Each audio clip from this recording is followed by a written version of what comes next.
बच्चे जिनकी उम्र 13-14 साल से लेके 20 से 25 साल तक की उम्र होती है और वो अपने बाप से नफरत करते हैं, ऐसे सब बच्चे मेरी इस वीडियो आज की वीडियो पूरी एक एक लफ्ज़ देखिएगा लाजमी। अच्छा, कोई भी माशरे की बुराई बताना या माँ बाप की बुराई बताने का मकसद ये ऐसा नहीं, हरगिज़ नहीं होता कि पूरे माशरे के माँ बाप ही गलत होते हैं। नहीं, ऐसी किसी एक बुराई या खामी को उजागर करने का मतलब ये होता है कि ये ऐसे बहुत सारे लोग हमारे माशरे में मौजूद हैं जो कि अपनी इस्लाह कर लें। अच्छा, होता क्या है, आप जो माएँ होती हैं ना, वो 4 किस्म की माएँ होती हैं जो गलत मेंटालिटी की होती हैं और बच्चों को अपने बाप के ख़िलाफ़ एक माँ इस किस्म की होती है कि उस माँ के अपने आपके बाप के साथ, यानी उन मियाँ बीवी के आपस में इख्तलाफ रहते हैं हर टाइम, जिनका आपको बिल्कुल भी अंदाज़ा नहीं है। अब उस इख्तलाफ रहने की वजह से वो माँ क्या करती है, वो हमेशा अपने घर फ़ोन करती है। जब वो बाप घर में नहीं होता ना, घर में नहीं है, वो कहीं पे ड्यूटी पे चला गया, काम पे चला गया, तो पीछे से वो जो माँ है ना, वो अपने घर में अपने बहन को, अपने भाई को, अपनी माँ को फ़ोन करती है, 2-2 3-3 घंटे तक बातें करती हैं और वहाँ पे अपने खावंद की बुराइयाँ हर टाइम करती हैं कि वो है ही ऐसा है, उसका दिमाग ही ऐसा है, वो हर टाइम इस तरह करता है। इस तरह बहुत सारी बुराइयाँ वो करती हैं। और वो बुराइयाँ करने के टाइम पे जो उनके बच्चे होते हैं ना, जो आप बच्चे होते हैं, उस टाइम आपकी उम्र 5, 6, 8, 10 साल होती है, आप भी वहाँ पर करीब ही घर में मौजूद होते हो और आप भी ये सब बातें सुनते रहते हो। एक किस्म इन माओं की होती है। एक और किस्म होती है ऐसी माओं की, वो क्या करती हैं, वो ये सब बातें अपनी माँ, अपनी बहनों, अपने भाइयों के साथ कर रहे होते हैं, आप वहाँ पे मौजूद होते हैं और वो सिर्फ बातें नहीं करती बल्कि वो दरमियान में आंसू भी निकालती हैं और रोना भी शुरू कर देती हैं। असल मकसद उनका यही होता है कि बच्चों के दिल में मेरा जो है ना वो रहम डाला जाए, बच्चों के तो पता लगे कि मैं मजलूम हूँ, मेरे साथ जुल्म होता है। और जब बच्चे आके अपनी माँ से पूछते भी हैं ना कि क्या हुआ है, तो आगे से माँ चुप कर जाती, कुछ बताती नहीं है, लेकिन अपने तौर तरीके से ये साबित करने में कामयाब हो जाती है कि तुम्हारा बाप जो है ना वो एक जालिम आदमी है। ये दूसरी किस्म होती है। एक तीसरी किस्म होती है ऐसी माओं की जो वो क्या करती हैं, वो डायरेक्ट ही बच्चों को खिलाफ करती हैं। उनके बाप से कोई भी इख्तलाफ है ना उसका मियाँ बीवी का आपस में, तो वो अपने छोटे बच्चों को, चाहे उनकी उम्र 5 साल, 8 साल, 10 साल है, उनको डायरेक्ट ही बताती है कि तुम्हारा बाप बड़ा जालिम है, तुम्हारा बाप मेरे पे जुल्म करता है, मुझे वहाँ पे नहीं था जाने दिया, मेरे साथ ये किया। तो मतलब इस तरह की काफ़ी बातें कुछ सही होती हैं, कुछ गलत होती हैं। वो बाप की गैर मौजूदगी में बच्चों को डायरेक्ट ही बताना शुरू कर देती हैं। इस वजह से बच्चे फिर जो है वो बाप से नफरत करते हैं। अच्छा, एक और चौथी किस्म होती है माओं की जो बोलती कुछ नहीं है, जो चुप रह के ये पूरा काम अपना कर जाती है। वो करती क्या है, यानी बाप ने अगर कोई घर के अंदर कोई सिस्टम बनाया है ना, कोई काम की बनाया, कोई कानून बनाया, या वो कोई चीज़ चाहता है कि घर में हो, अब माँ की मर्जी नहीं है, वो काम जो है ना वो माँ की मर्जी के मुताबिक नहीं है। अब वो माँ क्या करेगी, वो चुप रहेगी, वो बच्चों को मोटिवेट नहीं करेगी, बच्चों को बोलेगी नहीं कि आप ये काम करो, बल्कि चुप रहेगी और बच्चों का दिल ही नहीं कर रहा होगा वो करने का। तो बच्चे जो है वो अपने बाप के बनाए हुए उस कानून पे या उस काम पे कभी भी उसकी मदद नहीं करेंगे और वो नहीं करते। लेकिन अगर वही माँ चुप रहने की बजाय अगर वो अपने बच्चों को मोटिवेट करे या करे, बताए कि तुम्हारे बाप बहुत अच्छा है, ये बहुत अच्छा काम है, इसके ये फ़ायदे, ना चाहते हुए भी अगर माँ नहीं भी चाहती ना, फिर भी उसके ज़हन में ये है कि इस मेरे खामद ने जो घर में सिस्टम बनाया है ये बच्चों को इम्प्लीमेंट करवाना चाहिए, वो अपनी ड्यूटी समझती है, तो वह बच्चों को जब बिठा के समझाती है ना, तो क्योंकि बच्चों का रुझान अपने माँ की तरफ हमेशा से ज़्यादा होता है। बाप जितना मर्जी मुखलिस हो इतना ज़्यादा नहीं होता जितना माँ की तरफ होता है। जब माँ समझाती है तो बच्चे एकदम से मान जाते हैं और इस तरह वो घर बड़ा खुश रहता है वो। लेकिन कुछ माएँ होती हैं जो ऐसी सिचुएशन में चुप रह जाती हैं, चुप रह के वो एक गलत किस्म का किरदार अदा करती हैं जो कि उनके बच्चे के और उनके बाप के दरमियान जो लड़ाई झगड़ा होता है या नफरत होता है उसका सबब बनता है। अच्छा, अब आप जो बच्चे होते हैं ना, ये सारी सिचुएशन से आप गुजर रहे होते हैं अपनी 7, 8, 9, 10, 12, 13 साल की उम्र तक। इसी तरह चलते चलते आपकी उम्र 16, 17, 18 साल हो चुकी है। अच्छा, 16, 17, 18 साल की उम्र में अब आपके ऊपर प्रेशर भी आना शुरू हो गया, क्योंकि आपके घर के ताल्लुकात, आपका बाप जो है ना वो इस माशरे में रहने वाला एक ऐसा आदमी है बाकी आदमी की तरफ जो एक कमज़ोर आदमी है, जो एक कामयाब आदमी नहीं है।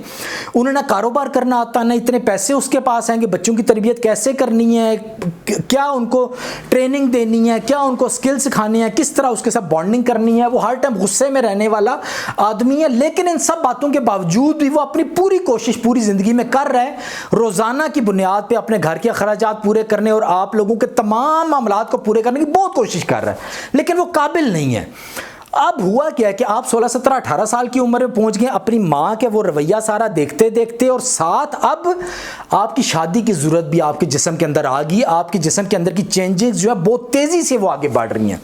आपको शादी की भी ज़रूरत है, आपके दोस्त वगैरह भी ज़्यादा हो गए हैं, आपके मोबाइल के खर्चे, आपके ऊपर इंटरनेट का जो असर होता है वो, उसके बाद आपको आमदनी कोई नहीं आना शुरू हो रही और आप मसरूफ़ भी नहीं ज़हनी तौर पर रह रहे। तो ये सब बातें मिल के, और उसके बाद अब आपके बाप का रवैया भी, आपका बाप भी आप पे सख्ती करता है, काम क्यों नहीं करते, पढ़ते क्यों नहीं, जाते कोई नहीं, ये सब चीज़ें मिल के अब आपके अंदर जान भी, ताकत भी आ गई है, क्योंकि आप 17, 18 साल के हो गए, अब वो बच्चे नहीं रहे।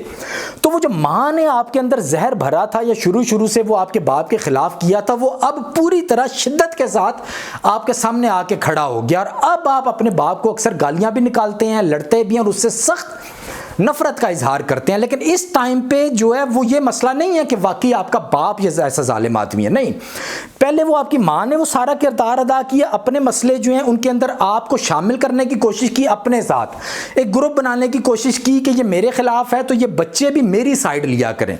लेकिन अब क्या हो गया, अब आपकी नाअहली है, आपने कोई काम नहीं किया, आपकी उम्र आगे गुजर रही है, आपके अंदर प्रेशर होता जा रहा है, इस वजह से अब आप अपने बाप के साथ बहुत ज़्यादा नफरत का इजहार करना शुरू हो गए। अच्छा, यहाँ पे आप दो बातें आप अपने ज़हन में रख लें। एक ये जो दीन होता है ना हमारा, वो ये होता है, औरत जो होती है ना, लड़की, वो सबसे पहले अपने माँ बाप के घर में होती है।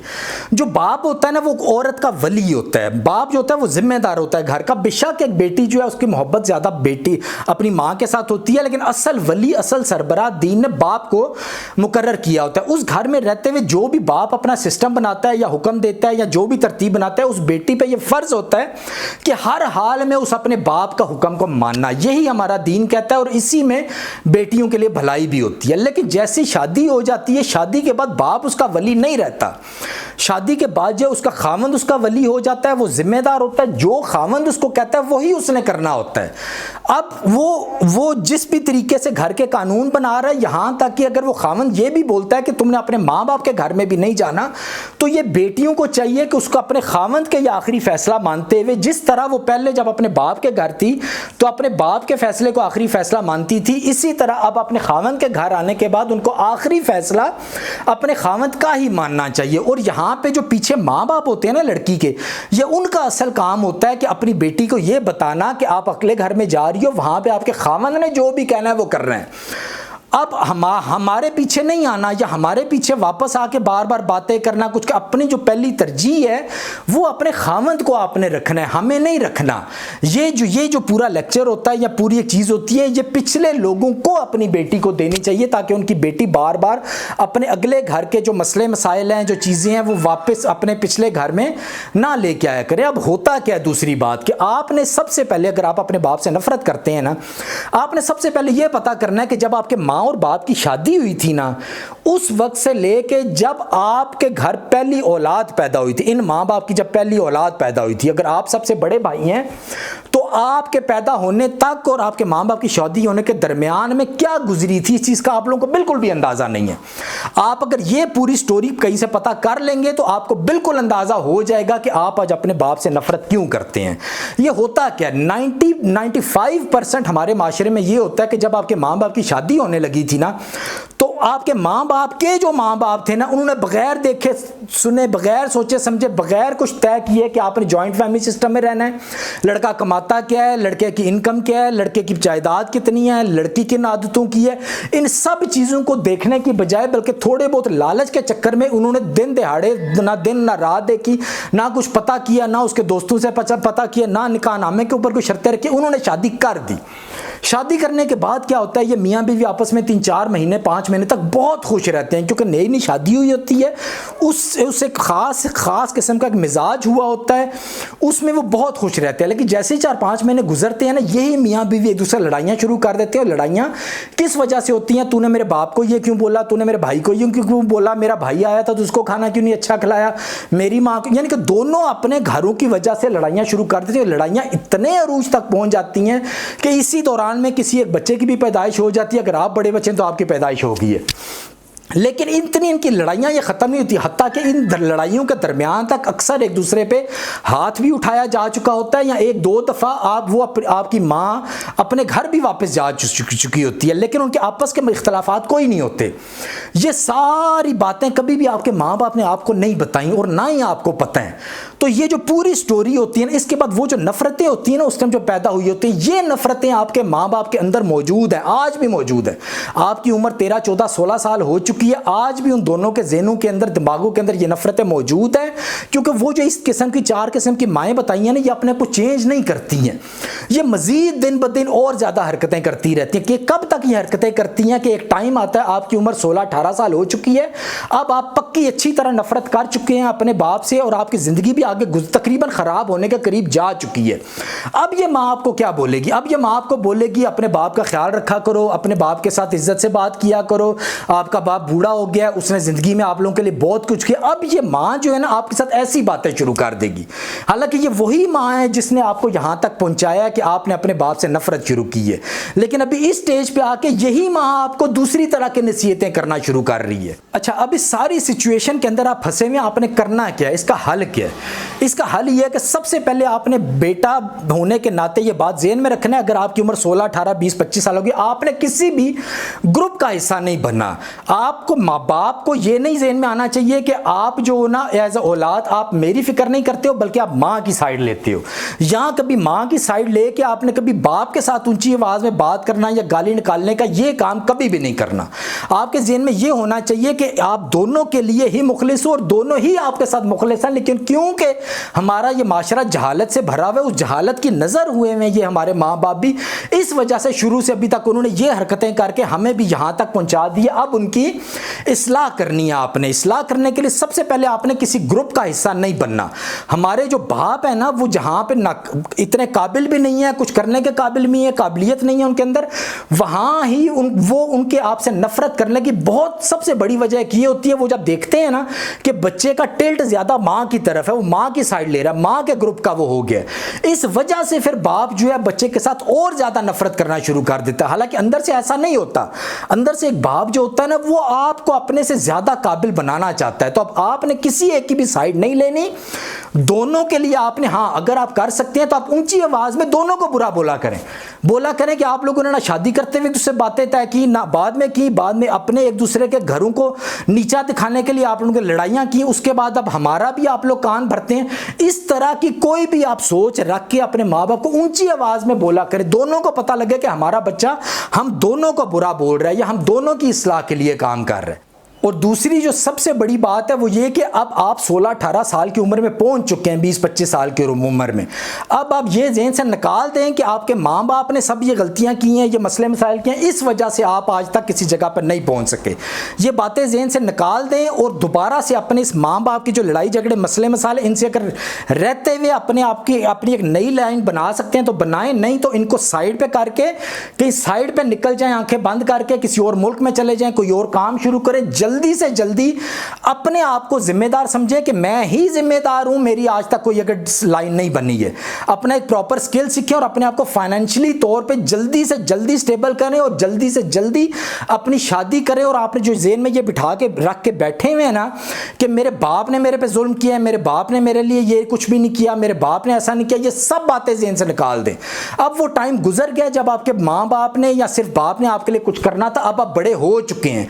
अब आप इस चीज़ की फिक्र करें कि अगर आप अभी से अपने आप को बेहतर नहीं करेंगे तो कल को जब आपके बच्चे होंगे तो उनके साथ भी आप यही सारी हरकतें कर रहे होंगे। इसी तरह ये जो पूरी चेन है, ये जो माँ बाप फिर आगे बेटा, पूरी नस्लें ये तबाह से तबाह होती जाएंगी। तो यहाँ पे माँ बाप को जिम्मेदार बनाना छोड़ दें और आगे खुद से चल पड़े। लेकिन ऐसी स्टेज पे आके मैंने अक्सर अपनी ज़िंदगी में बच्चों को देखा है जो 20, 25, 30 साल की उम्र में पहुँच जाते हैं, अब वो दोबारा से बाप के साथ दोस्ती कर लेते हैं। बाप उनको अच्छा लगना शुरू हो जाता है। इस वजह से नहीं कि वो बाप को अपनी जितनी बुराइयां उसका जिम्मेदार नहीं समझे, नहीं, बाप को ही समझते हैं। जितने भी मसले होते हैं अपनी माँ की उन हरकतों की वजह से अपने बाप को ही हर चीज़ का जिम्मेदार समझते हैं। लेकिन अब क्योंकि उनको पैसों की ज़रूरत होती है, उन्होंने कारोबार नहीं किए होते, वो जो बाप की जायदाद होती है, घर होते हैं, उनके ऊपर उनकी अब नज़र होना शुरू होती है कि अब वो बाप के थोड़ा थोड़ा करीब होते हैं। किस वजह से? ताकि बाप वो घर बेचे, जायदाद बेचे, हमें पैसा दे ताकि हम कारोबार करें। अब इस ज़रूरत के तहत कुछ बच्चे होते हैं जो अपने बाप से नफरत ख़त्म कर देते हैं और बाप के करीब हो जाते हैं। लेकिन मैं आपको ये मशवरा दूंगा, किसी भी सिचुएशन में अपने दिल से अपने बाप की नफरत ख़त्म कर दें।